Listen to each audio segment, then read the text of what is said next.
1976ko martxoaren 3 Espainiako poliziak Pedro María Martínez Ocio, Francisco Aznar, José Castillo, Romualdo Barroso eta Bienvenido Perea langileak hil eta beste hainbat zauritu zituen Gasteizko San Francisco elizan, Zaramaga auzoan. Hiriaren memorian gorriz markatutako eguna izan zen, 56 urte igaro dira ordutik. Gertakari horiek ez dira zehazten eta ia mende erdi igaro ondoren, herritarrek egia, justizia eta erreparazioa eskatzen jarraitzen dute. Egun osoan zehar egiten ari dira ekitaldiak. Kaixo guztioi, eguerdi honetan ongitorriak gurean gaur magazinera.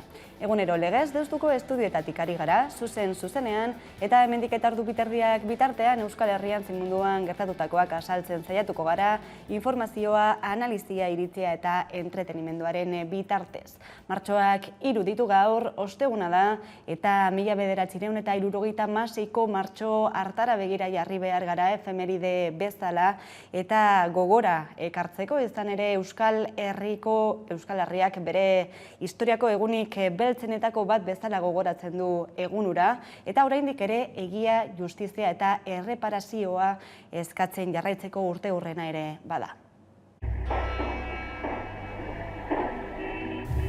1976ko martxoaren 3an Gasteizen langileriak inoiz izan ez duen erasorik latzena jasan zuen. Garaiko Espainiar polizia armatua greban zeuden langileen kontra jo eta ondorioz 5 langile hil zituzten eta 100 gora zauritu egon ziren.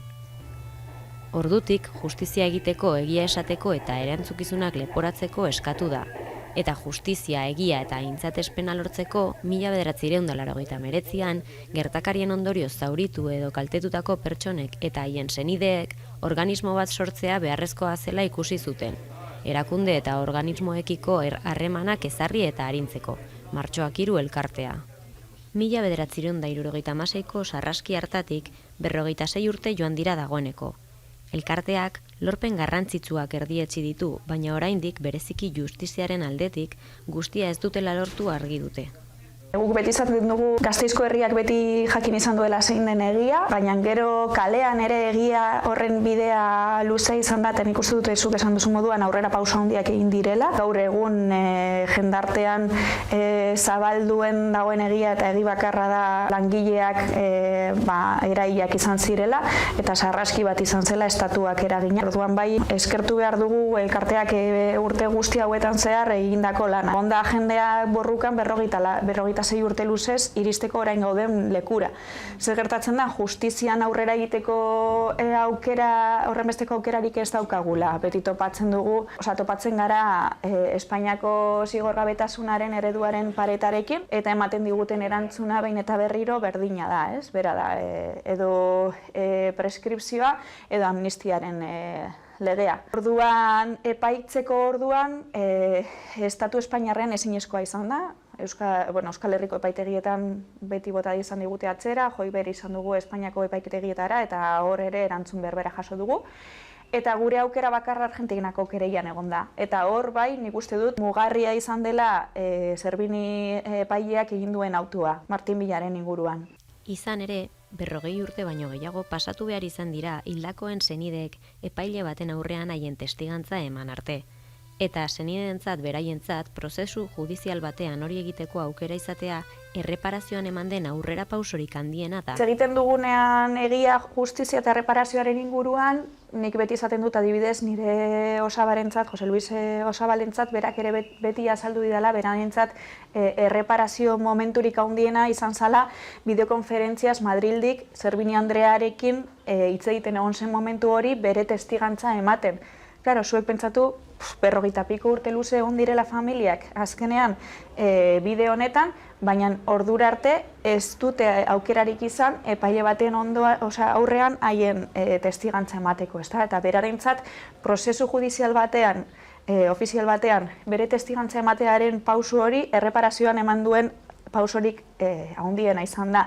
Eta gero ja, horren ondoren jaso genuen autuan non argi eta garbi esaten duen Zerbini Andreak egon zala azkenean errepresio sistema antolatu bat eta egindako krimen guzti horiek gizateriaren kontrako krimenak direla, horrek ematen digu, zabaltzen dizkigu aukera izugarriak, ez bakarrik martxoaren 3an gertatutakoa, baizik eta frankismoan eta trantsizioan gertatutako beste krimen guztiak epaitzeko ere.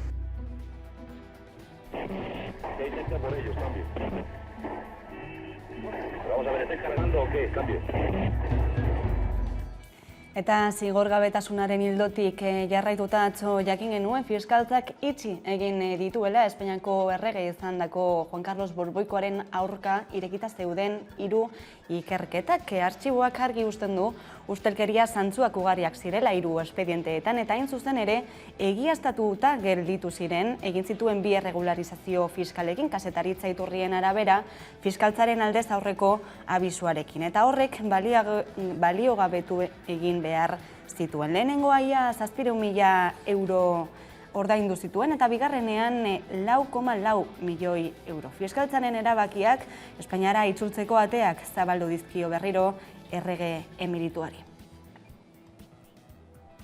Eta nazioartean Ukrainaren eta Errusiaren arteko bilera egitekoa zen atzokoan, baina gaurko atzeratu da. Gaur egitea espero da orduan bilera hori. Errusiar inbazioa hasi eta astebetera datuak hausek dira. 2000 zibil baino gehiago hil dira eta ia 1 milioi pertsona ihesean ari dira Ukrainako larrialdi zerbitzuen arabera. Bien bitartean Espainiako gobernuak atzera egin du eta armak bidaliko dituela iragarri du. 1370 granada jaurti gailu, 700.000 kartutxo eta metraiadoreak bidaliko ditu Ukrainiara.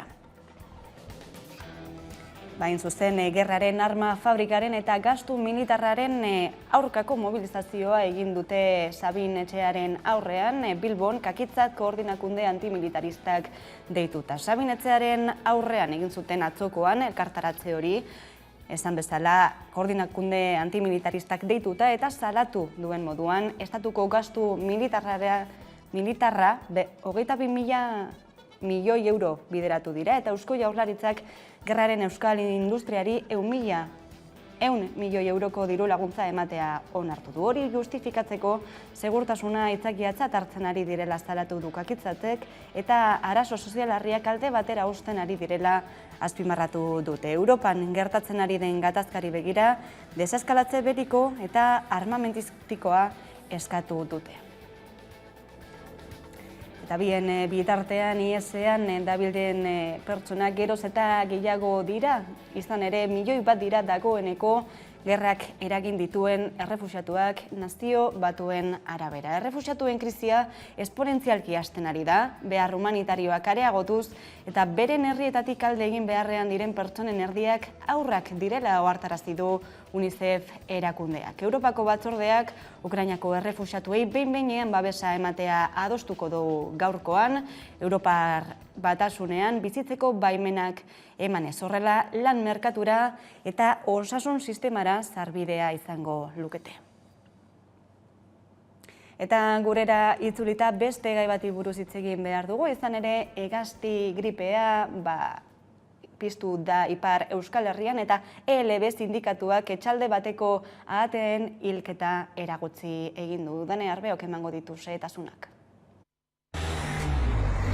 Azken hilabeteotan bereziki zeresan handia izaten ari da hegaztien gripea Ipar Euskal Herrian.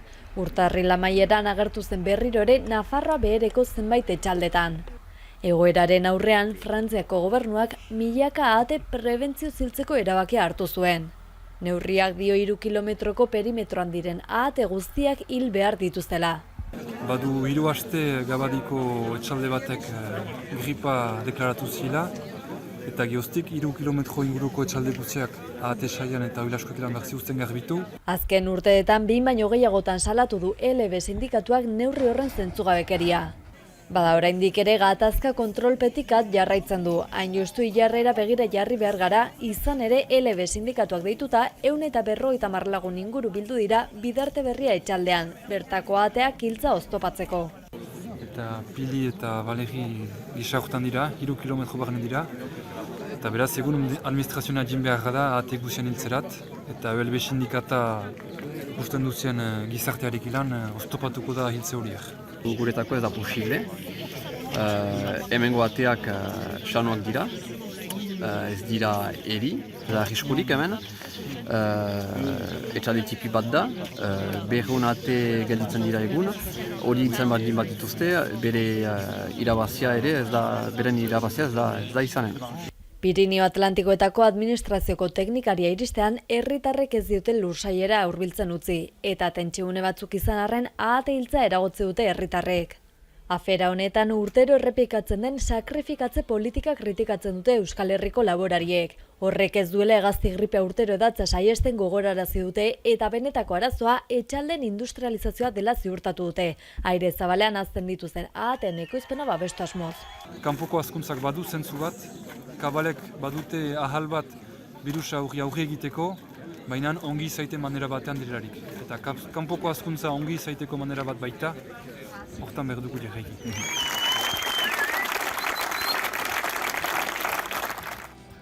Eta pandemiaren bilakara ona ikusita, osasun sailak adierazi du normaltasunera itzultzeko pausoak ematzen jarraitzen ari dela, eta herritarrei lehen mailako arretarako sarbidea errazteko pausoak ematen ari direla. Honen arira, Osakidetzak aplikazioa berritu du eta webgunearen bitartez aurrez aurreko arreta eskatzeko aukera dago. Eusko Jaurlaritzako osasun sailburu Gotzone Sagarduia adierazi duenez, Osakidetza bere egunerokotasuna berreskuratzen ari da eta lehen arreta baita martxa horretan dabil. Izan ere, erakundearen webgunetik eta aplikaziotik aurrez aurreko hitzorduak eskatzeko aukera erabili ahalko da berriro eta herritarrek profesional egokienengana bideratuko duen tresna berritua izango dute. Webbidezko aurretiko hitzordu berria pixkanaka helduko da 3 lurraldetara, Arabatik hasita aste honetan bertan, ondoren Bizkaiaren txanda izango da eta Gipuzkoako azkenik. Martxoaren amaieran tresna Euskal Autonomia Erkidego osoan izango da eskuragarri.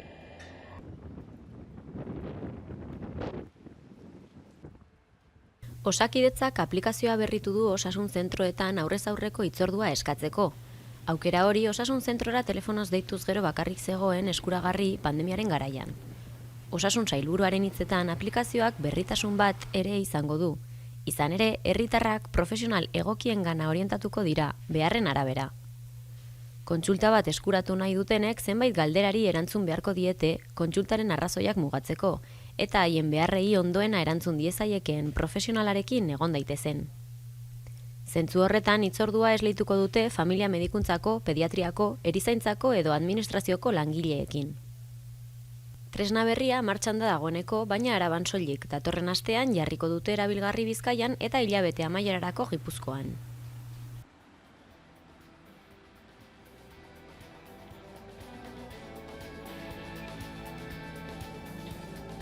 Eta martxoak 8-ra begira zaintza sistema publiko baten aldarrikapena eta baita ere mugimendu feminista indartzera deitu du Bilbo Feminista Saretzen plataformak. Datorren martxoaren 8an Bilboko feministok kaleak hartuko ditugu berriro. Antolakuntza feminista zaintza publikoa borrokatu, lelopean. Lelo horrekin, lehentasun soziopolitiko eta ekonomikoak berrantolatuko dituen egiturazko aldaketa aldarrikatu nahi dugu. Zainketei merezi duten garrantzia emango diona. Ez gatoz kontziliazioen neurriak eskatzera, ezta apurrak eskatzera ere. Zaintza sistema publikoa, unibertsala eta kalitatezkoa ezartzea aldarrikatzen dugu. Azpikontratazio barik. Era berean, andra migratuentzat aitortza politikoa, soziala eta laborala eskatzen dugu. Esklabotza baldintzetan bizitza sostengatzen dutelako.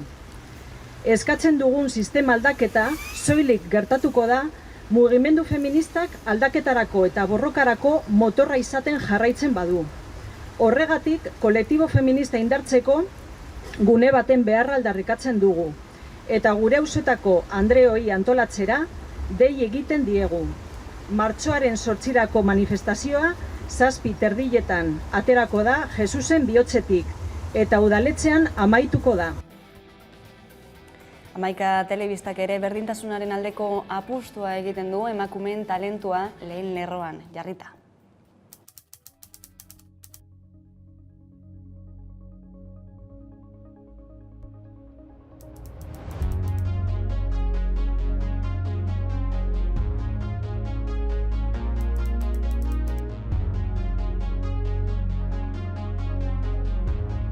11an, teknika arduradunak, kameralariak eta grafismo arduradunak emakume izena dute. Eta administrariak, edukien arduradunak, aurkezleak, kazetariak, teknikariak, sareen kudeatzaileak. Aldatu ikuspuntua. Segi borrokan. Martxoak 8, emakume langilearen nazioarteko eguna.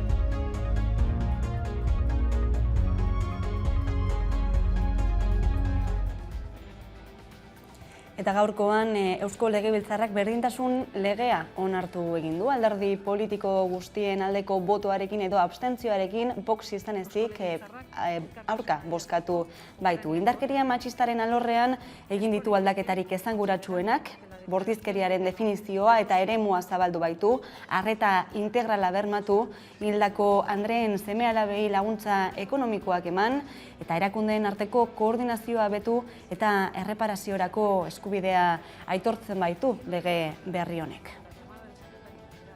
Berdintasun legearen honen arira Eusko Legebiltzarrean bertan balorazioak eta hitza hartu dute alderdi politikoen ordezkariek, eta alde batetik Leixuri Arrizabalaga, EAJko legebiltzarkideak adierazi du pauso garrantzitsua dela lege berri hau, eta bestalde EH Bilduko legebiltzarkidea den Oihana Etxebarrietak gauza bera adierazi du, baina hala ere pauso ausartegiak eskatzen dituela adierazi du. Entzun ditzagun Leixuri Arrizabalaga eta Oihana Etxebarrieta urrenez urren.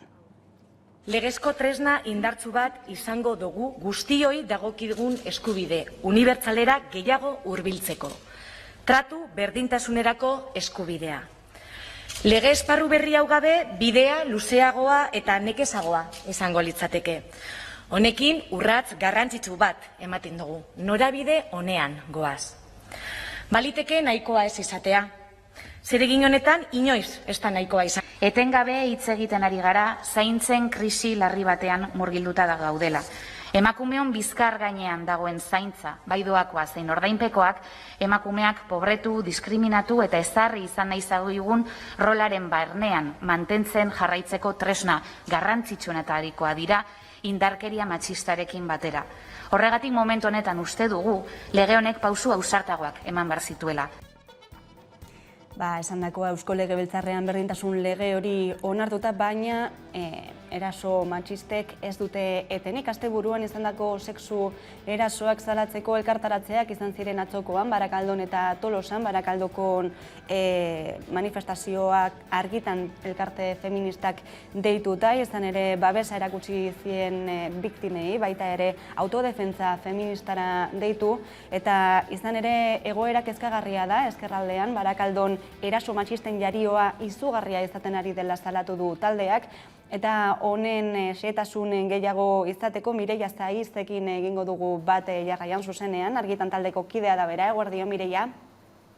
Eguerdion.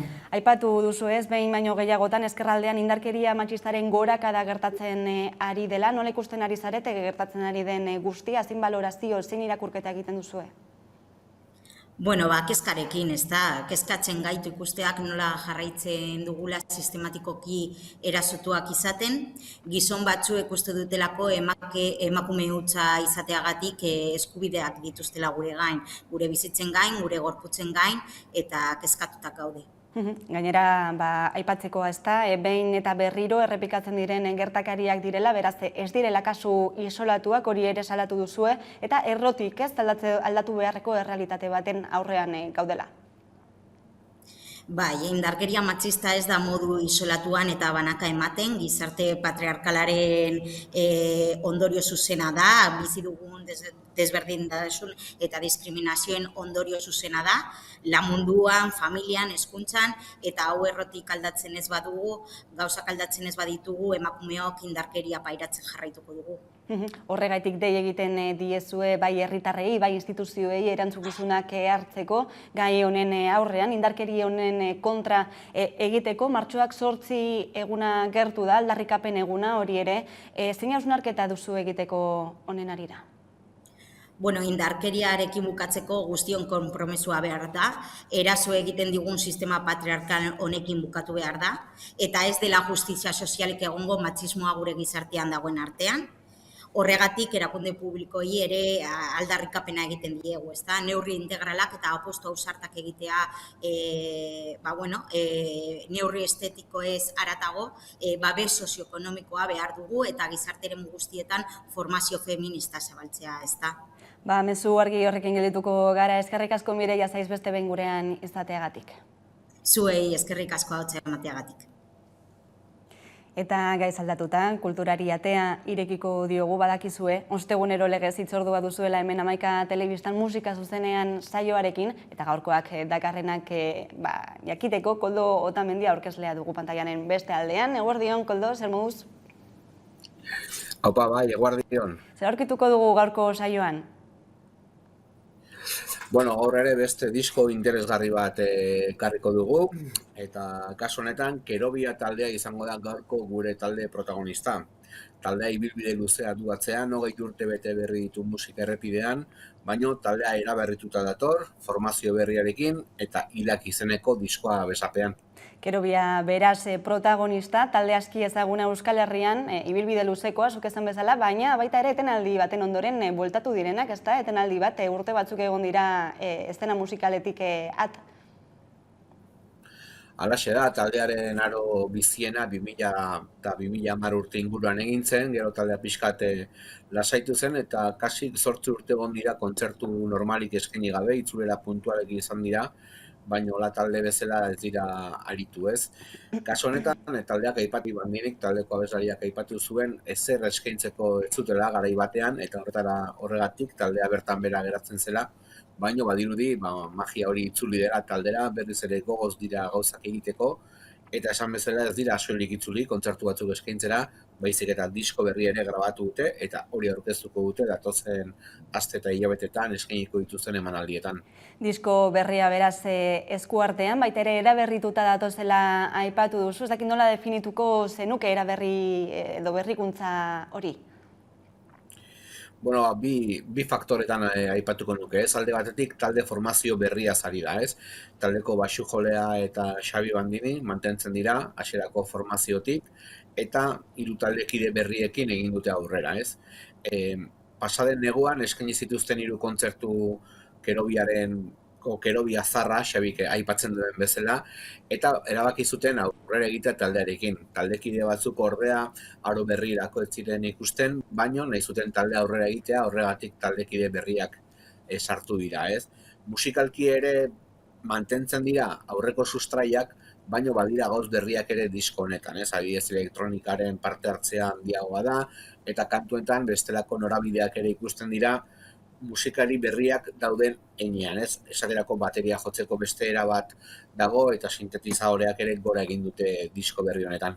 Eta disko berria zariten ari garen honetan, esan beharra dago 8 kantuez osatutako diskoa dela, eta gainera letrei dagokionean, ez? Zenolako kontakizunak egiten dituenean, horre ere bada zer esan. Bai, asko gainera. Xabi Bandini oso tipo interesgarria da, oso letra honak egiten ditu, eta oso kontzeptu irekiak izaten ditu diskoak enfokatzerako orduan, ez? Esan daiteke, Ros Eskargotekin abiatu zutela aro bat, disko bakoitzan zerbait aipatzen zehazki, disko globalak dira, kantuak badute lotura bat beraien artean, eta kasu honetan ere horrela da, ez?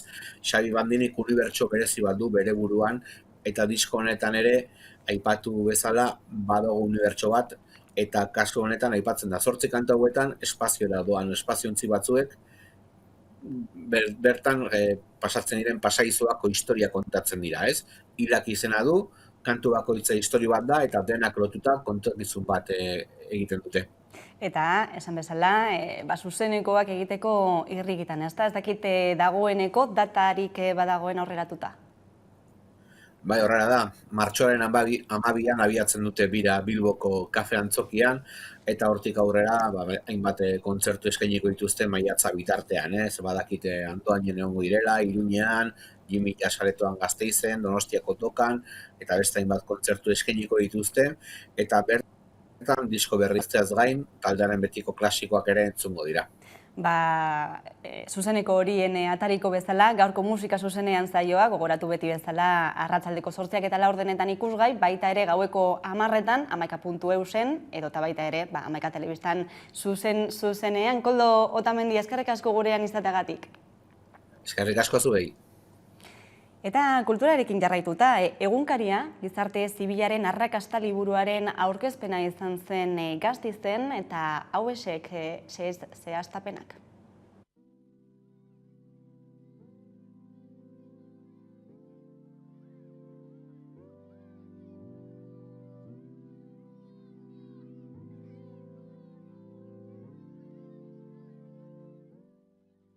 Komertorraldaik, bere bizitzako azkeneko urteetan nahi izan zuen, pixkat egunkariaren bere ibilbidea eta egunkariaren historia kontatuta utzi, eta liburu honek hau jasotzen du, ez?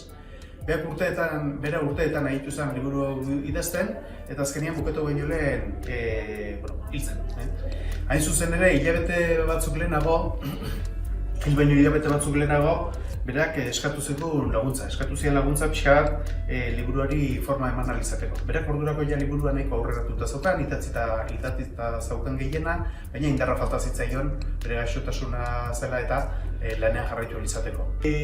Liburua zentratzen da nagusiki egunkariaren sorreran eta egunkariaren garapenan. Liburuan ez du nahi izan gehiegi zentratu itxieraren inguruan. Itxiera da izan ere agian informazio gehiena zabaldu izan duena, baina balioa, Pamarik bilatu izan du nolabait, nola egintzan posible, etzegoen leku batean euskarazko egunkari bat martxan jartzea, eta nola hori gizarte zibilak, herri ekimenak gauzatu ahal izan zuen. Eta horri eman nahi zion indarra, hori erakutsi nahi zuen liburu honen bidez, eta hori da batez ere liburuan zer topatuko duena irakurleak.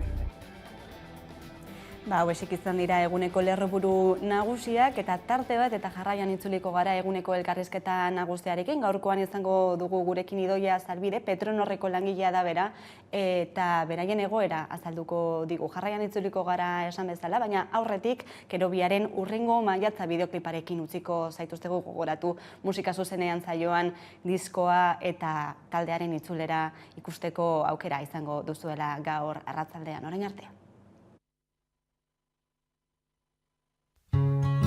Zeharka ikutzen ditut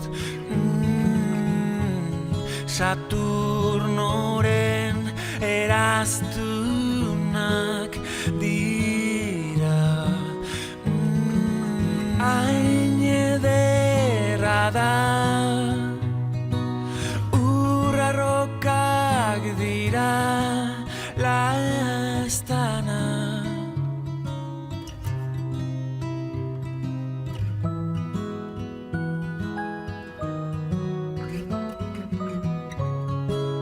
Mezu bat izarrei bidali diet Gutxiegi begiratu nizun maite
Aire eperak errautsak mugituko dituenik. Gelakoetik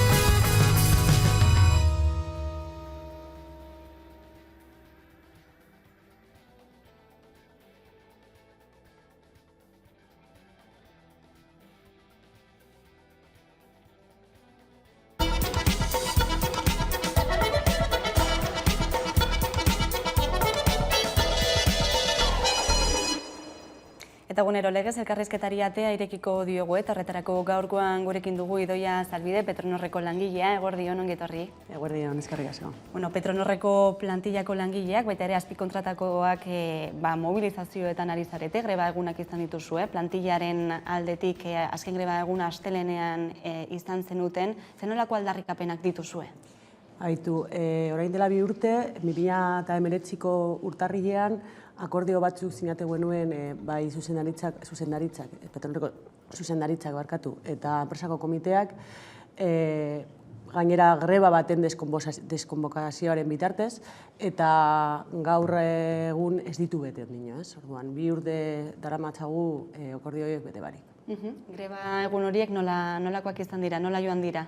Ondo, egia esateko, bai. Izan zen ostiral, larunbat, igande eta asteleneko 6 arte, eta ondo pozik, balorazioa ona da. Langileen aldetik zen nolako jarraipena izan du grebak? Espero genuena egia esateko, langileria borrokan jarraitzen du, prest dago borrokarako, eta alde horretatik komitea oso pozik. Aipatu duzu, ezta? 2019an akordio bat sinatu zenutela enpresarekin, oraindik sinatutako hori betetzen ez duela ari zarete salatzen. Zein zen akordioa, zer barne biltzen du? Gehien bat kontziliazioaren arloan zijoan, ez? Tartean, 75 pertsonen kontratazioa, 10 egun baino gehiagoko baja kubritzea, bakanteak eta bebai ez ziren kubritzen da, horren inguruan zijoan, ez, akordioa. Izan ere, gaur egun zein da langileen egoera? Lankargari dagokionean? Horrek duen ez betetzea akordio horiek duen eragina, 75 kontratazio horiek ez egitea, eragin zuzena dauka langileak duten kargan, bai orduei begira eta bai karga propioari begira, ez? Ze gertatu da, edo ze gertatzen ari da, bakarrik aurrek urtean, 30.000 ordu, aparteko ordu, baino gehiago egin ziren, ez? Nolabait edo ez nolabait agerian dago, horrek lankargan eragina duela, ez? Lankarga handi horrekin, zenolako aldartea, zenolako jarrera somatzen duzu langileen artean, zenolako sentsazioak?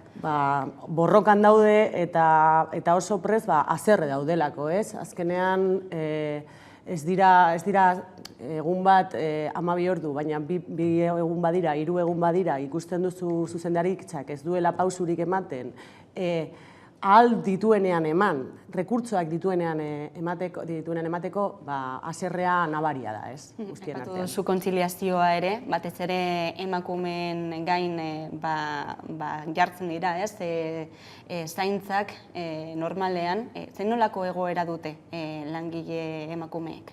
Beitu, horretan bebai arrazoia daukazu, ez? Exedentziak oroar, gehien bat, emakumeen gain gelditzen dira, ez? Azkenean, haurdunaldia, gero exedentziak hartzen dira, ez? Eta hori eragina zuzena du emakumeengan, bai, euren lankideak lankarga gehiago dutelako, eta hori guretzako bai, emakumeak bai alde horretan, bai, lankideak dira, ulertzen dute, baina ze sortzen du? Igual ez dutela emakumeak nahi alboan. Zergatik ez dira loko kubritzen baja horiek, edo produkzioan txandaka da bilen jendea, baja horiek bai ez direlako kubritzen da, horrek sortzen duen giroa, guretzako ez da ona, ez?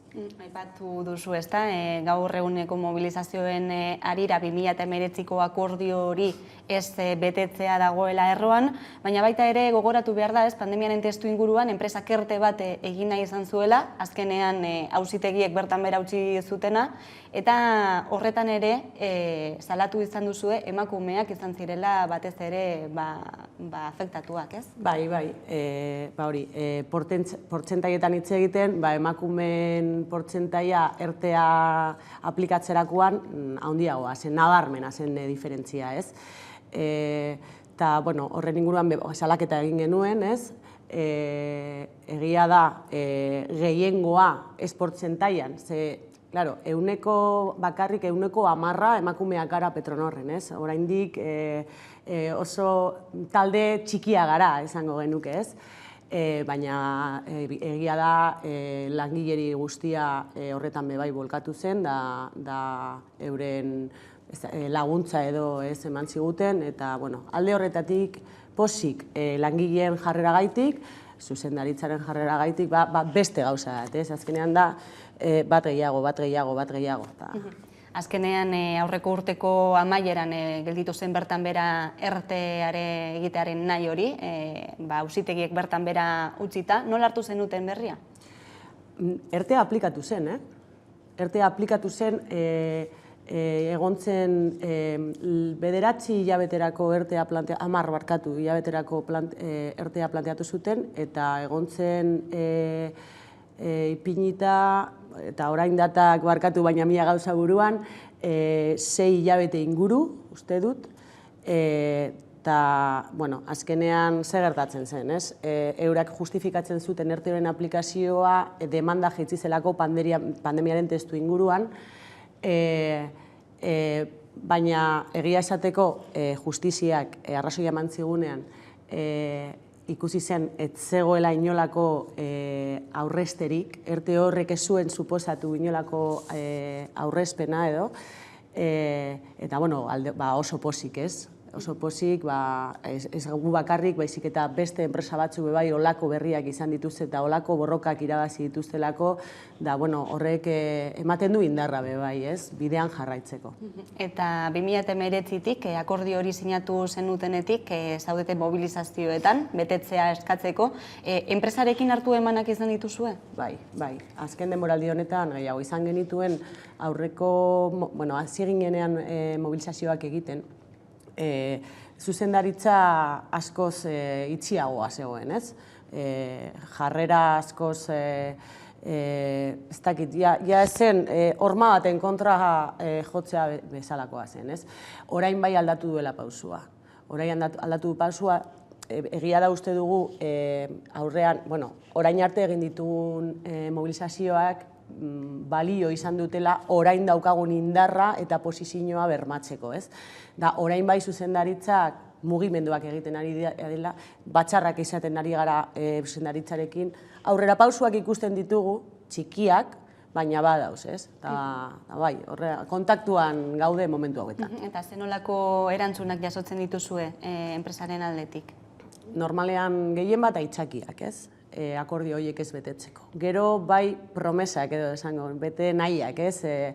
Egingo dugu, utzi mobilizazioari eta ekingo diogu akordio horiek sinatz, betetzera barkatu, baina, bai komitea eta bai langileria ez dago prest, promesak onartzeko, ze orain dela 2 urte sinatu genuen akordio bat hitzak ziren, ez dira gauzatu. Orain behar ditugu, akzioak behar dugu, horiek betetzea, gu mobilizatzen usteko, akordio horiek egon behar dira beteta, ez? Baina zein puntutan dira enpresarekin bilera horiek? Noiz izan zen bildu zinetan azken eguna? Aurreko astean.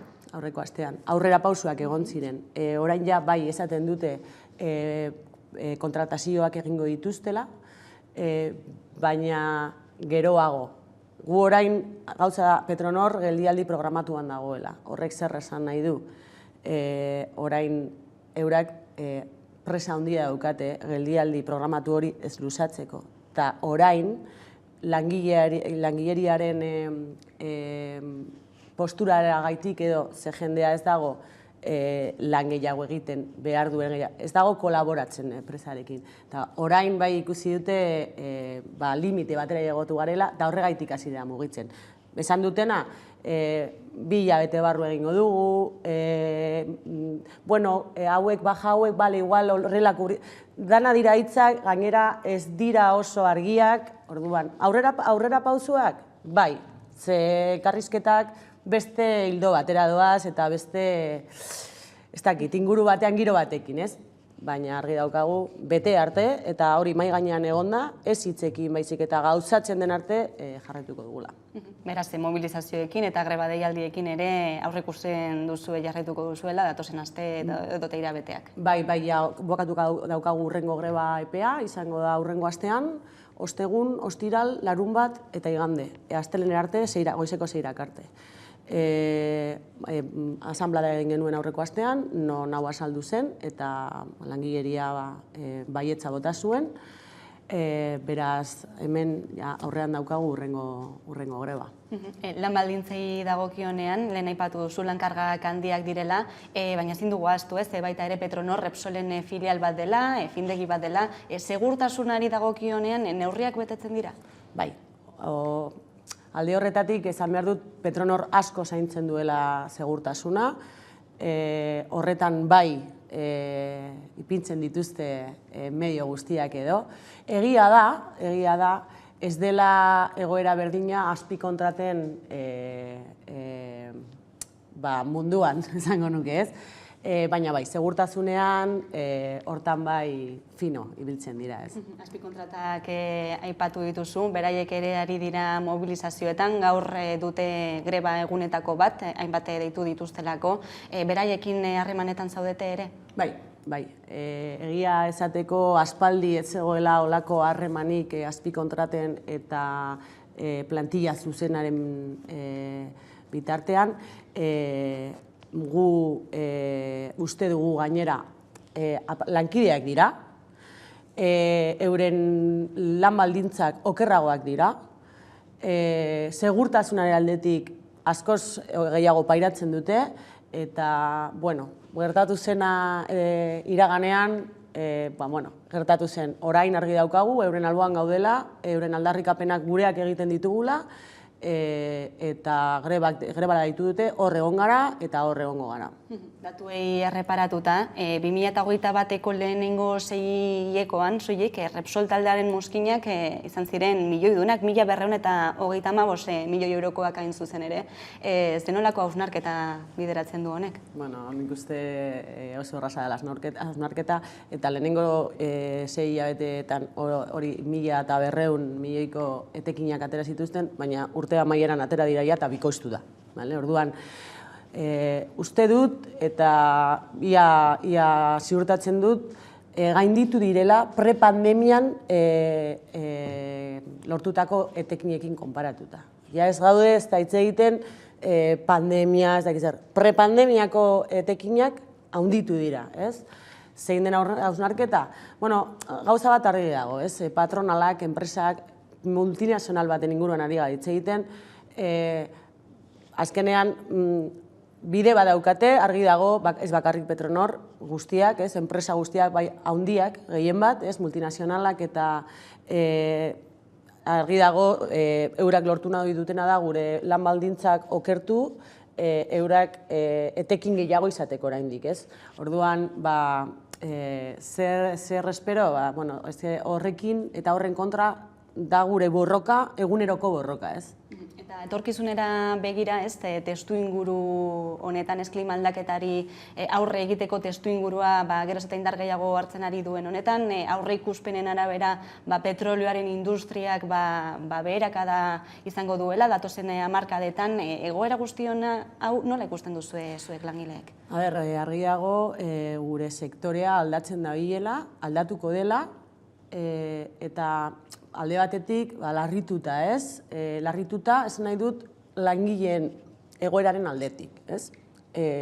Trantsizio hau eman behar da, edo uste dugu eman behar dela, ez? Azkenean ez dugu guk erabakiko bez. Gauza da, ikusten duguna da, eurentzako bide erraz bat dela, zubi bat dela, gure lan baldintzak okertzeko, ez? Guk eskatzen duguna, edo gure aldarrikapenak alde horretan bebai dira, nahi dugula parte hartu etorkizuneko proiektu horietan. Eta ez dugu ikusten bolondrez handirik dagoen zentzu horretan, ez? Paradigma aldaketa datorrela agerikoa da, izan ere Repsol eta Petronor dagoeneko hidrogeno berdearen aldeko apustua egin dute, dagoeneko itxi dute, Bilboko portuan bertan hidrogeno berdea lortzeko planta baten proiektua, zer gertatzen da, ez? Bertan lan egingo dutenen profila desberdina izango da zuena dena, ez? Beraz, kezka horre ere bada. Hori da, ezberdina da, batzuetan konpartitua da, ez? Baina ezberdina da, hori egia esateko, gu hidrogenoa bai, hidrogenoarekin lan egiten dugu, Petronorren hidrogeneak proiektatzen du bai, ez? Baina bai, ezberdina da, guk esatzen duguna da, gu bagaude hemen langilea gara, zuen langilea, Petronorreko langileak, gu izango ginen, eraldaketa horren agente bebai, ez?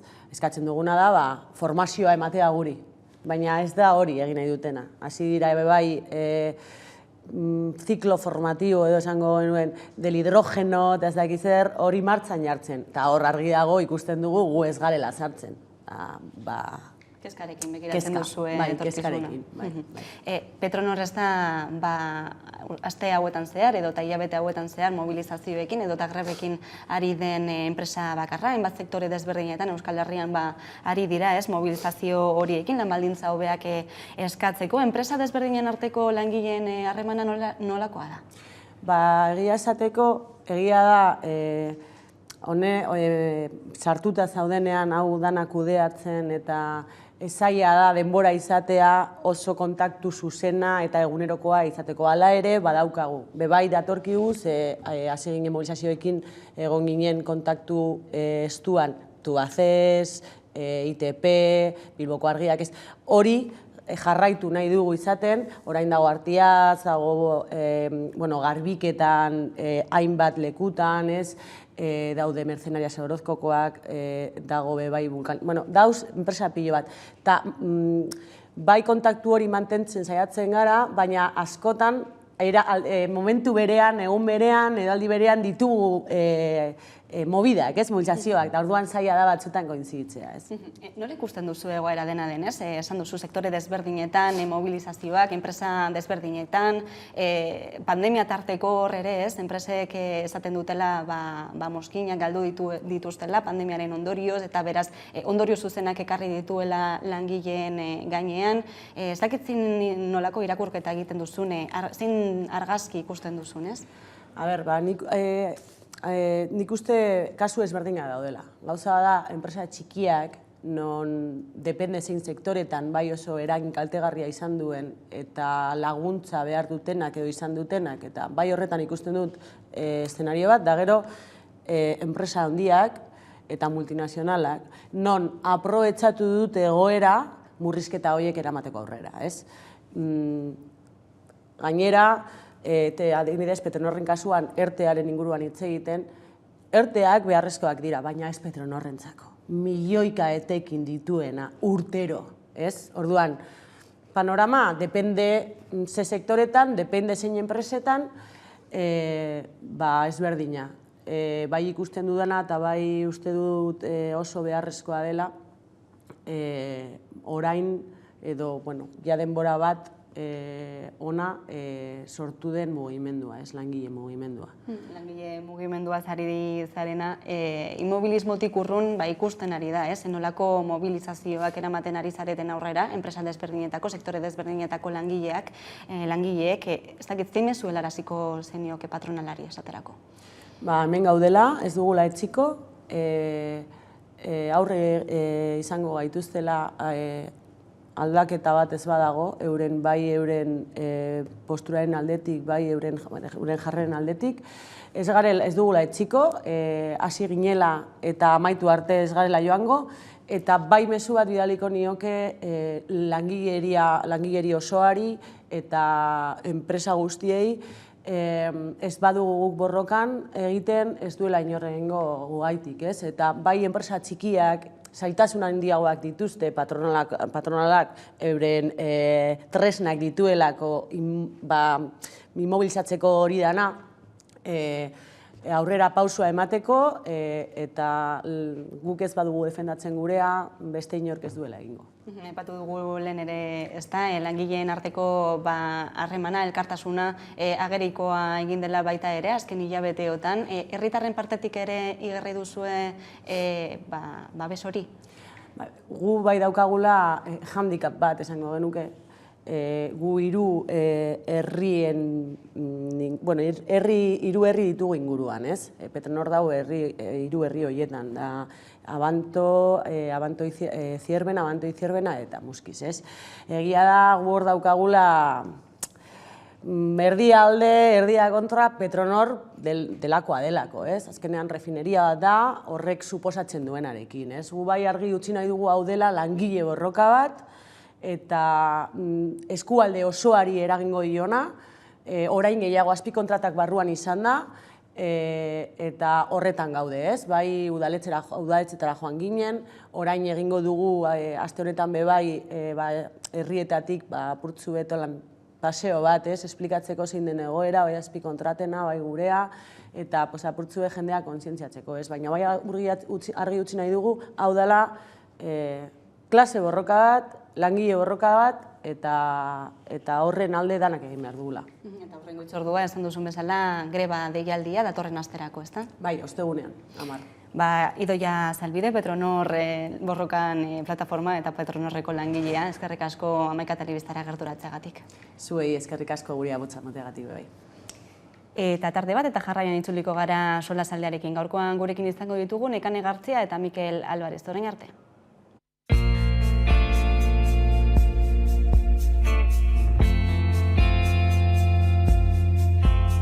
Kaixo, ni Ainhoa Egizabal naiz, 24 urte ditut, eta 4 urtekin hasi nintzen dantzan.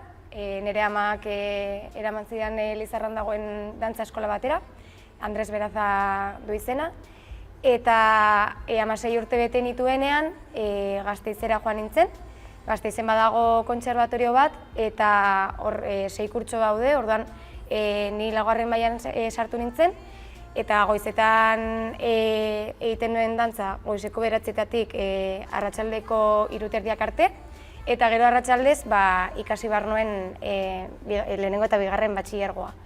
Izan ziren urte gogorrak niretzako, ze egun osoa goizean dantzan eta arratsaldez ikasten, baina posik. Eta hor bukatu nuenean, joan nintzen Iruñara, Almudena Lobon dantza eskolara, eta hor egon nintzen beste 3 urtez.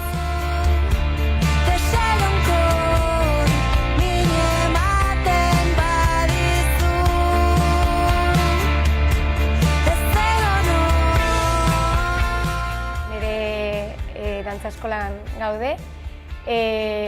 Hau ni bakarrik ez dut sortu ez, azkenean nire familiaren laguntzarekin aurrera eraman dut. Eta hori bat, ni txikitatik beti dantzatu izan nahi dut, eta niretzako dantza terapia bat da, ez? Haserre zaudenean, dantzatzen duzu, pozik zaudenean, dantzatzen duzu, eta hori niretzako, ezin badakizu zeo zer esan, dantzatzen duzu eta jendeari esaten diozu mugimenduarekin zuk ezin duzuna esan, ez?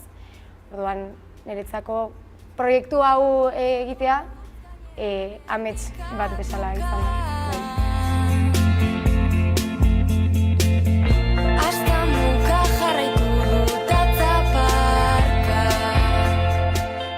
Hemen eskolan 5 irakasle gara, 4 irakasle eta ni. Orduan, lehenengo saioa Arizaleta nirekin ikasi zuen Gasteizen baita ere, eta hortaz aparte ikasten du magisteritza, eta da ballet eta kontemporaneoko irakaslea.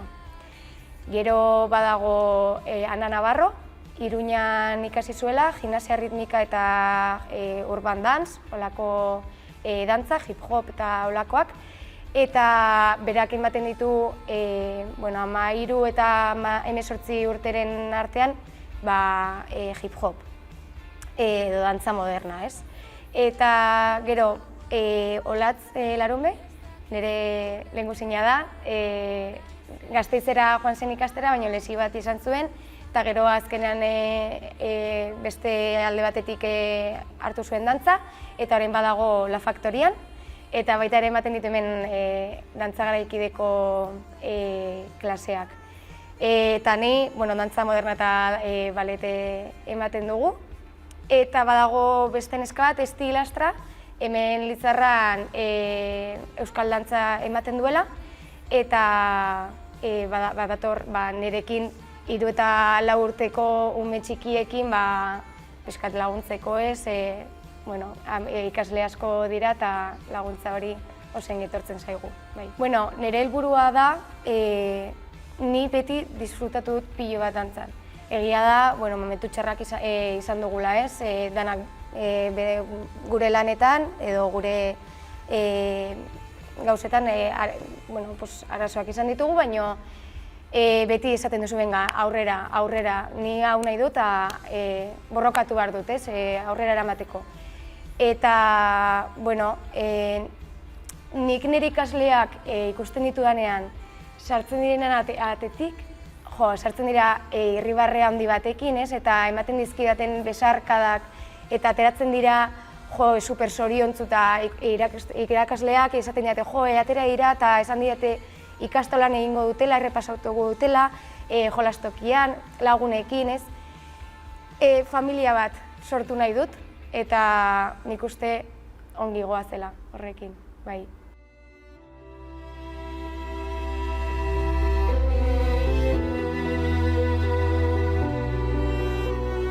Thought I found a way. Thought I found a way, yeah. But you never go away. So I guess I gotta stay now. Oh, I hope someday I'll make it out of there, even if it takes all night or 100 years. Need a place to hide, but I can't find one near when I feel alive outside. I can't find my fear. Isn't it lovely? All alone, heart made of glass, my mind of stone. Tear me to pieces, skin and bone. Hello, welcome home. Begirada bat kalean, bizitzitsu ziren artean, irrifarre konplize bat, hitz joko basati bati. Nire izanik ez karteletan, nire izanik ez papeletan, ta esan dezagun argi, ez zarela berbeste egiten ari. Ez esan baietz, ez esan baietz, ez esan baietz. Legedi berriak idatziko ditut azaletan, behintzat irakur ditzazun bihurtzen nauzunetan. Aginteak men egiten dizunetan, aurkituko nauzu hemen, izango naizkemen. Ukitzen den gorputz oro, mintzen den bihotz oro da nirea. Ustelduko zaitut, libratzen zaituzten kartzeletan. Ustelduko zaitut, libratzen zaituzten kartzeletan. Amaitu da eliza, luzeegia da zure krimenen geriza. Bizi nahi du libre, zure legeen kontra, zure usteen kontra.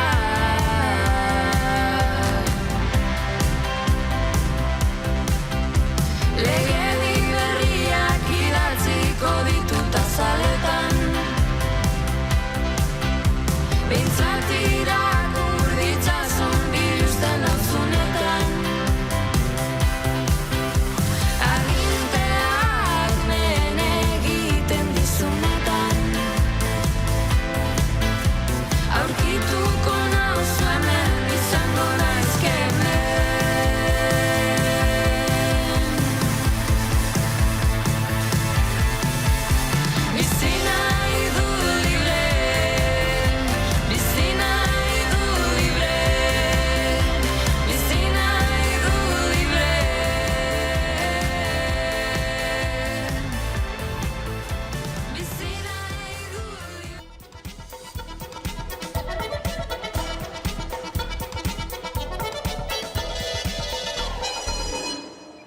Eta gunero, lege solasaldiari ekingo diogu, eta horretarako gaurkoan gurekin ditugu Nekane Gartzia alde batetik, eguerdion. Eta bestetik Ramon Varela, eguerdion. Eguerdion, bai. Izen aldatu dizut, baina zuzara, hemen zaude.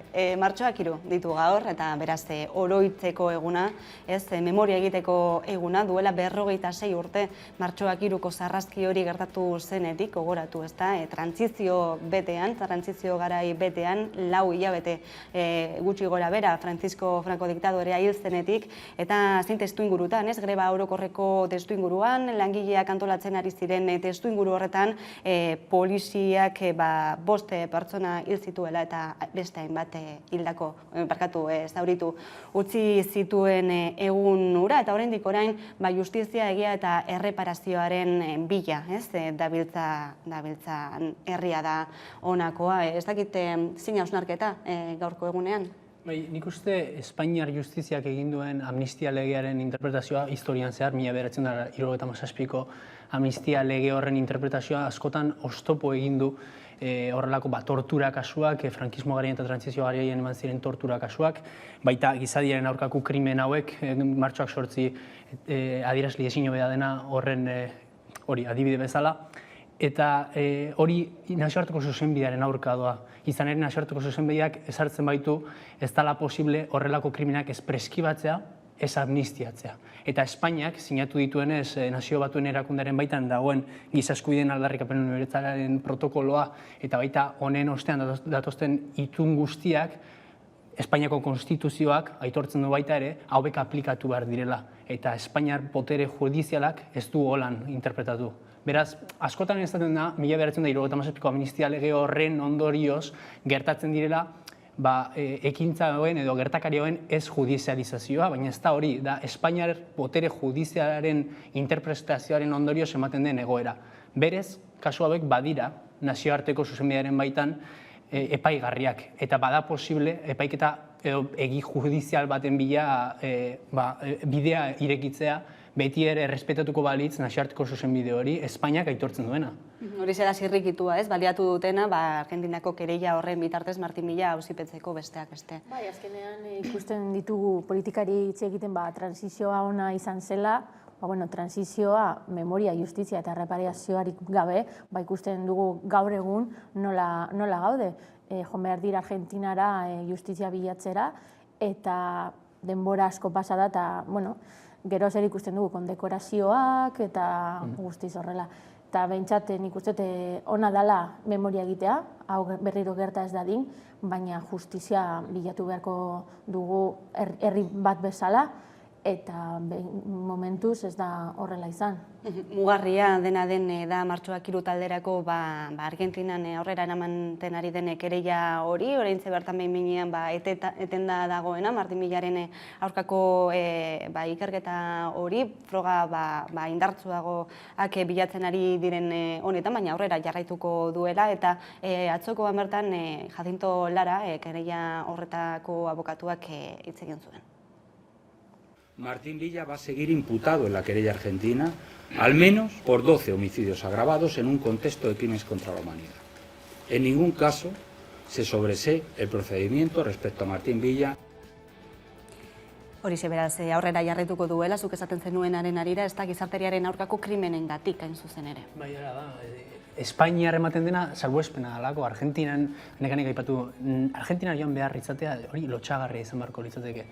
Askotan, nekanik aipatu du baita ere, aipatzen da Espainiar trantzizioa, demokrasiarekiko trantzizioa eredu gisa, akademian hola da baita ere, baina akademiak kritikatzen du gauza bat, prozesu demokratiko edo demokratizazio horretan, kritikatzen du hasiera batean onuragarria izan liteken hori, nola aurretia zeuden potereen artean, elkarlan hori sustatzea, agian onuragarria litekela hasiera, baina gero, urteak aurrera joan ahala, harreman horrekin akabo beharko lirateke. Harreman hori edo elkarlan hori hasieran ematearen arrazoia litzateke estatu kolporik ez izatea, edo prozesua ez gelditzea bertan bera, edo zibilen eta trantzizioan eman zin violentzia ekiditzeko asmoekin, hori akademiak dio beti ere, ez nire iritzen, klasean ikasitako asari naiz, baina Espainian ezen gertatu bigarren etapa hori. Etzen gertatu momentu bat, nun 80. hamarkadaren erdian, edo 80. hamarkadaren ez gaur egun, moztu zen guztiz frankismo garaiko kondekorazioekin, frankismo garaiko krimenekin, eta egun eskatzen den gauza bakarra da auzitegi gorenak eta auzitegi konstituzionalak haren jurisprudentzia aldatzea. Haien jurisprudentzia aldatuko balute, posible liteke krimen hauek ikertzea, eta etete hori ez da eman, eta mantentzen da iraganean zegoen botere faktiko horien harremana. Beste amnistia legea, ipatu duguna, baita ere sekretu ofizialen legea, hortxe dagoena, estatu krimenak ikertzea ez duena helbidetzen, eta bar luze bat, ez? Beraz, sakoneko, beti ezaten duguna, ez? Sakoneko aldaketa beharrezkoa dela Espainiar estatuaren baitan. Beharrezkoa da, azkenean ikusi izan dugu nola transizio bat egin zen, baina zegoen garbiketarik egon, jende berdina dago, gaur egun epaitegietan ikusten dugu, auzitegi nazionalan, bebai, eta, klaro, transizio batean ezin dozu jende hori sartu, eta ez da ezer gertatzen, ez jende hori zen frankistak, orain daude epaitegietan, eta hori esan transizio nahi izan, baizik eta garbiketa txiki bat, baina sakonean egin behar zen, eta ez zen egin, eta gaur egun gaude gauza horiek ordaintzen, justiziarik bari, memoriarik gabe, eta hori zan dudan bezala lehen, Argentinarian behar dira hori justizia bilatzera, eta hemen ez da ezer gertatzen. Gainera, kasu oso esanguratsua ez, gogoratu ditzagun zen nolako audioak ez, dauden poliziaren aldetik, zarraskia izan da aitortzen dutena, jo sartu zaiteztete elizara, bota ala edo nola bertan dauden guztiak, ez oso esanguratsuak audio horiek, eta bestalde batetik esan dugun zigorgabetasun hori, oso esanguratsua dena den martxoak 3an gertatu zen hori, baina ez zen kasu soil bat eta bakana izan hori ere mahai gaineratu beharrekoa.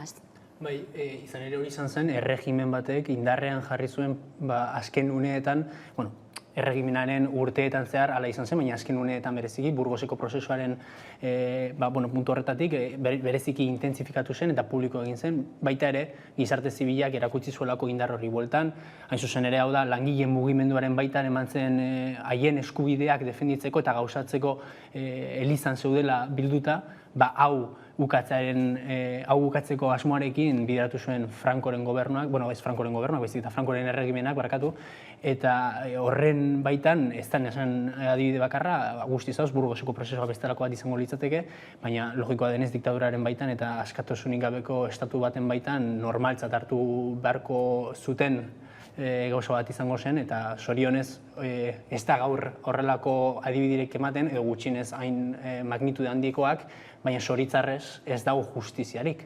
Eta erantzule zuzenak egon zirela, izen abizenekin guztiok dakigunak, ez da? Zigorgabetasunaz hitz egiten ari garela, txokoan izan genuen berri bati ere helduko diogu, eta horixe da Juan Carlos Borboikoak bidea libre duela dagoeneko Espainiar estatura bueltatzeko, nahi baldin badu.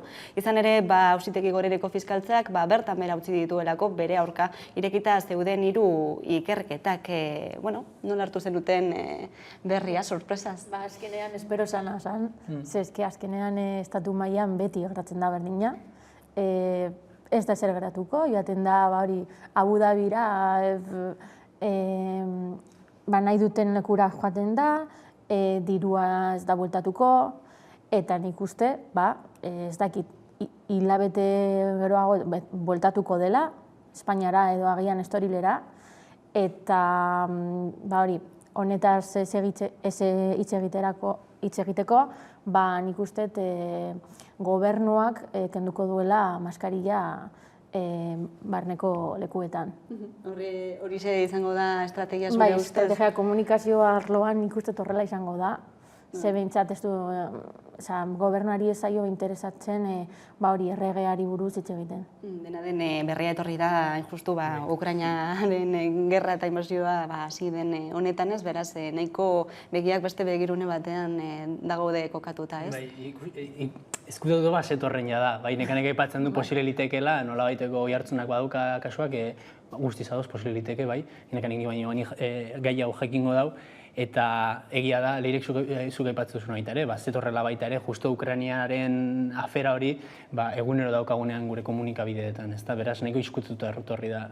Nik aipatu nahiko nuke, ni natorrentxe gradu mailarako lana prestatzetik, nire tutorearekin eta justu hasi gara hitz egiten, eta kontatu ditu joan den urtean, tipo batek, bere ikasle batek, nahi oso bikaina burutu zuela, eta pildora bat ematearren, berak esan dit, bere ondorio nagusiena zela, bortxa ezintasuna ez dela impunitatea, gaztelaz esan dit, inviolabilidad no es impunidad, daukala bere toke poetikoagoa, ez da. Eta azken hori da gu ikusten ari garen, ez da.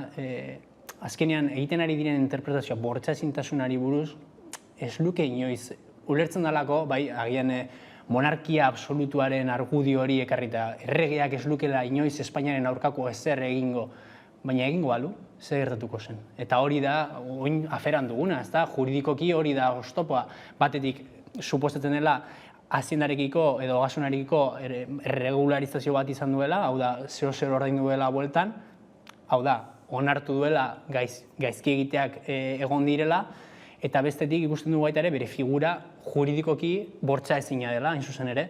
Beraz, hor bestelako eztabaidak irekitzen du. Zein nolako demokrazia eta zuzenbide estatua dugun, benetan zuzenbide estatu bati buruz ari bagara, non pertsona bakar batek nahi duen guztia egin dezakeen, bai? Hor, ez dakigu zein izango litzateke limitea fiskaltzaren arabera, bestelako kasu baten, baina hilketa baten izan direla, baita ere erregealen familian, eta zenolako arazoak izan ditezke baita ere bestelako krimenen aurrean. Baina zenolako presidentea zehazten duen honek errege familiaren aurrean, eta zenolako aukerak eta hori kriminak egin ditzakeen inolako zigorrik, bai? Gero gainera, haiek badakiten noiz dauden investigatutak. Osea, daukat informazioa dana. Eta gero esaten dute justizia berdina dela guztiontzako eta hori ez da egia. Baina, bueno, ikusiko dugu etortzen baden ala ez, baina ez da zer aldatuko, zer bentsat dirua eta bueltatuko. Zenolako eszenatoki aurreikusten duzu hori hemendik aurrera, ez? Bide hori irekita? Bueno, nik uste nahiko askotan nik entzuten duan ez gutxienez, etorkizuna begira estatuko eskerrak askotan aipatzen du izango dela mugarri. Ez da nola hemendik aurrera inflexio puntu bat emango den eta nola estatukideen eta biztanleriaren, estatu osoko biztanleriaren iritzia koroarekiko aldatuko den, eta nik uste gauzak berdin mantenduko direla, zoritzarrez. Nekanek aipatu du, ez dakit musukoei buruz ibiliko garen, maskari buruz ibiliko garen, ez dakit ukrainari buruz ibiliko garen, ez dakit zeri buruz ibiliko garen, ze hainbat gai daude eta hain likidoa politika gaur egun, nork daki zer izango den urrengo gaia, baina nik uste urrengo gaiaren azpian geratuko zaigula hau. Zuren geldituko dela berriro ere Peperen gertatutako bezala, ez da? Duela astebete horri buruz hitz egiten ari ginen. Azkenean, zoritzarrez, estrella moduak agertzen dira hori estatu mailan eta ez da zer gertatzen. Ikusiko dugu, gainera bebai politikan dana hankaz gora dago, nik uste, agian ikusiko dugula, bipartidismoa afloratzen berriro, eta, karo, horrek monarkiarentzako albiste hona da. Eta orduan, ikusiko dugu. Ikusiko dugu, bai, beste gai bati helduko diogu. Rusia eta Ukrainiaren arteko gatazkarekin lotura, nolabaiteko lotura ere baduena, baina horixe da IPCC-k kaleratutako azken txostenak ohartarazi duena, ez da? Berotegi gasen isurketen murrizketaren erritmoak eragina duela dagoeneko, hainbat esparrutan dagoeneko esparru batzuek atzera bueltarik gabe koak direla, eta gainera, orain arte klimaldaketari aurre egiteko hartzen ari diren neurriak eskala txikikoak direla, murritzak eta epemotzari begirakoak, horixe ohartarazpena, beraz, adi egoteko moduko txostena bada honakoa. Bai, aurten izango aurten eta joan den urtean 2021 eta 2022 kurtsoa hartzearen, izango nahiko garrantzitsua, 6. ebaluazio txostena kaleratzen duelako IPCC-k, nun 3 lantaldetan, lehenengoa jaso genuen, zeintzuk diren aldaketa klimatikoaren zientzia fisikoaren oinarriak eta arrazoiak, nora goazen, hau izango da egokitzapenari buruzkoak, eta zein nolako eraginak izango dituen, eta gero martxoa apirilean agertuko 3. arintze prozesuaren inguruan. Lehenengo testuak nahiko argi uzten zuen, 2030erako erdian murriztu behar ditugu berotegi efektu gazak eta 2050erako karbono neutraltasuna edo emisio zero netoak lortu beharko ginduzke. Zein izango litzateke ondorioa bestela, betikoek gehiago sufrituko dutela. Ekuadorekoek, hain zuzen ere, Ekuadorren edo garapenerako bidean dauden herrialdeek gure seki horiek edo euri intentsitate altuagoko euriak edo urakanak eta zikloiak eta fenomeno meteorologiko guztiak maiztasun gehiagorekin eta intentsitate gehiagorekin sufrituko dutela. Eta horrek eskatzen du ez bakarrik arintze bat, non askotan arintzari buruz hitz egiten da, eta hala izan da baita ere politiketan adierazten edo aztertzen baldin badira aldaketa klimatikoarekiko politikak betianik etorri dira lehenengo arintzekoak eta gero ja egokitzapenekoak. Hain zuzen ere oso garrantzitsua da hainbeste diru edo baliabide ez dituzten herrialde hauetan gure herrialdeen, gure herrialdea aberatzen komatxoen artean baliabide horiek eskaintzea haiek egokitzapen hori garatu dezaten, benetan sufrituko dutelako hori, eta gainera guk agindu genuelako hori 2009 urtean, Danimarkako, Kopenhageko COP goi bileran, hain zuzen ere, estatuek, mendebaldeko estatuek agindu zuten urtean 1.000 milioi euro, bai, 1.000 milioi euro dolar barkatu bideratuko zituztela egokitzapenerako eta arintzerako, eta hori ez da bete. Eta askotan baita ere gertatzen dena da, maileguak direla, zenolako interesekin, eta ez direla ematen besterik ez, eta baita ere askotan arintzera bideratzen direla, baina txostenek dionez hain zuzen ere, egokitzapen hori eman barko da, beraz aldaketa hori eman barko da. Txostenak dio baina argi eta garbi ez dagoela denborarik, ez? Dagoeneko hartu beharreko neurriak hartu behar direla, ez epe motzera begira baizik eta epe luzera, eta ikusi dugu, ez? Aurreko urtean COP26aren ondoren zenolako neurri ez da egon zen gai honetan. Baina gero agintariek ez dute ia kasurik egiten. Hemen beba izar dezakete geopolitika klimatiko bat, azkenean zuk aipatutako herrialdetan, gatazka asko daude. Hemen gure mobilean dauden komponenteetan, eta beti gaude berdin ez, begiratzen gure alboan, baina ez gara beste herrialdetara begiratzen, eta bai, guk daukagu krisi klimatiko bat, baina ezke beste herrialdietan badira gure basura horra doa, baina guk ez dugunez ikusten berdin dugu. Baina hau aldaketa aldatzen ez bada, nik uste ez daukagu denbora aldatzeko. Txokoan gurean izan zen Lorea Flores, Greenpeaceko kidea, eta hauesek dira bere ustez hartu beharreko neurriak, lehentasunezko neurriak.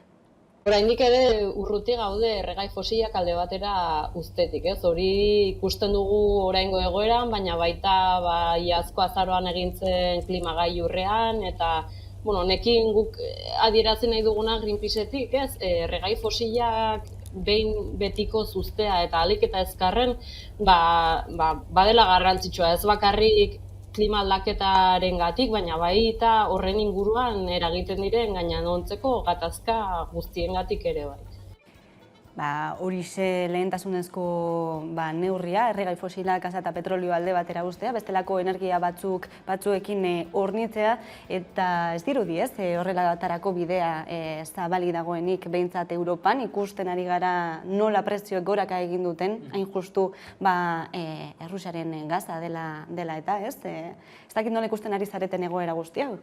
Bueno, Frantzian aukera bere, pentsatu zuen bere zentralak itxi, eta klaro, Frantzia pixkat gatazka honetan isilik dago, behintzat Errusiara begiratu behar du, behar du bere gaza eta dana, eta nik uste Europa mailan gauza hauek pixkat aldatuko direla, zezke behintzat daukagun dependentzia Errusiar eta beste herrialdetako dependentzia hori, ea nola geopolitika arloan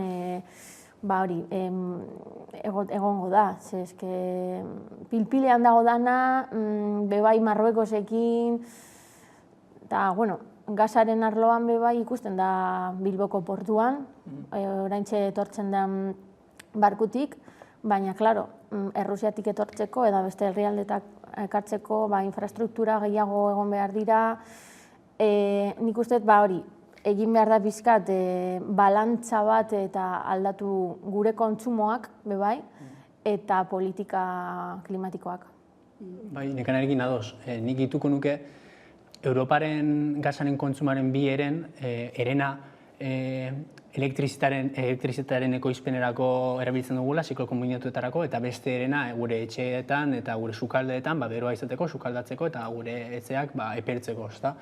Eta jada egun badaukagu aukera aerotermiaren bitartez edo berriztagarrien bitartez hauek elektrifikatzeko eta energia berdeekin bultatzeko, autokonsumoaren bitartez, eta bar.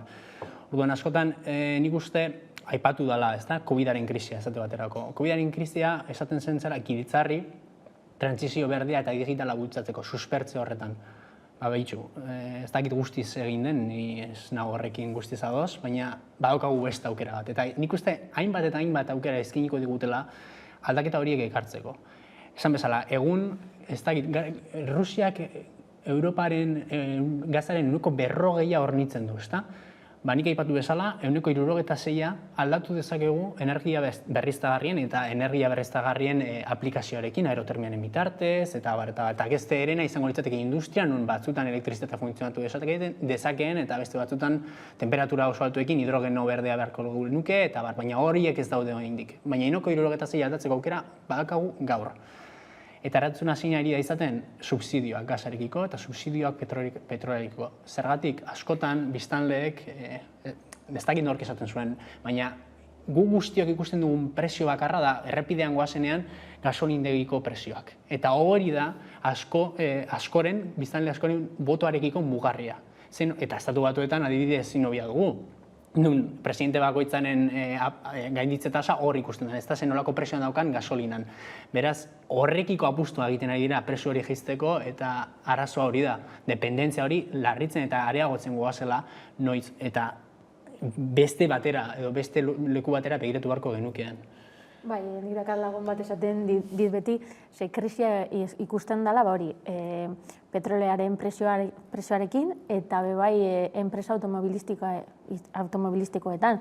Ja ikusi dugu Mercedes bakarrik egingo du lan 3 egun astero, eta hau aldatzen baldin ez badugu, ez dakit nora joango den krisi hau, baina niri gustatuko litzaidake krisi honetaz zerbait ikastea, kontsumoak aldatzeak, bizikleta gehiago erabiltzea, baina, gero inbertsio mailan Europako diru laguntzak ikusten baldin badugu, ea nola gobernu guztiak nola aprobetxatzen duten, eta ez dute inbertsio berdeak ia egiten. Eta hemen ikusten da haien plangintza eta pixkat daude berdina egiten ikuste dut. Eta trantzizio bai, esan nuen. Bai, ez ekin denbora zelan ez den genbilen, baina aipatu nahi nuen justo, nekanik ezaten zuen administrazioak zenolako papera daukaten Europar Batasuneko funtzekin, eta gauza on bat eta gauza bat txar bat ezatearen, eta Bizkaian gaudelarik, erabilera ez egokia litzateke Bizkaian metroen maiztasun hori murriztea eta erabilpen hona izango litzateke galdakaora metroa luzatzea. Besterik ez apunte hori askotan hitz egiten dugula abstraktoaz eta egunerokotasunaz hitz egiteko. Zer da gasolina gutxiago kontsumitzeko biderik honea? Garraio publikoa hartzea, besterik ez. Ohiturak aldatzeko bide horretan baita ere ez, beste hausnarketa bat, ez, orain daukagun garapen ereduarekin, garapen sistemarekin, gaur egun kontsumitzen dugun energia guzti hori mantentzea posible izango da aurrerantzean, hori ze ere galdera, ez? Bai, ezke egia esan injustu ere, desaskundaren baitan ematen diren kritiken artean, kritikatzen da IPCC-ak aurkezten dituen garapen sozioekonomirako agertoki horietan, ez dagoela inoiz desaskundearekiko azalpenik, ez da inoiz eta desaskundea batzutan hain simplea da non hegaldi motzak kendu behar diren, bekatu behar diren, edo kotxearen erabila murriztu behar den. Eta horrelakoak ez dira agertzen, ez da txosten honetan ere, ez da, eta guztiz nekainek aipatu du, zuk leire baita ere, eta arrazi guztia duzu. Askotan ez da bakarrik energia berdeak fosilengatik ordezkatzeaz, baizik eta gure jokabideak eta gure bizitzeko erak aldatzeari buruzko eztabaida. Amaitzeko hausnarketarik nekane. Ez dakit prest gauden ala ez, ze behintzak Bilbon ikusi izan genuen ez, daude orain egiten kotxeak kentzen kaletik, eta jendea kriston gatazka egiten dut tematika honekin. Nik behintzat pentsatzen dut kotxeak kendu beharko direla gure kaleetatik, baina bai politika trantsizion bat egin behar da, bizikleta apostu sakon bat egin, eta bai hori, garraio publikoaren aldera presioak jeitzi, ze behintzat badaude pixka altuak. Egun batetik bestera egingo den aldaketa hori argi dago ez dela izango, ohiturtzen joan beharko garela eta ikusiko gara, ez zertan gelditzen den guzti hau. Ramon Barela eta Nekane Gartzia, eskerrik asko beste bingurean izateagatik, eta jarraian eguneko albiste nagusia Carolina Suarez lankidaren eskutik, ondo izan.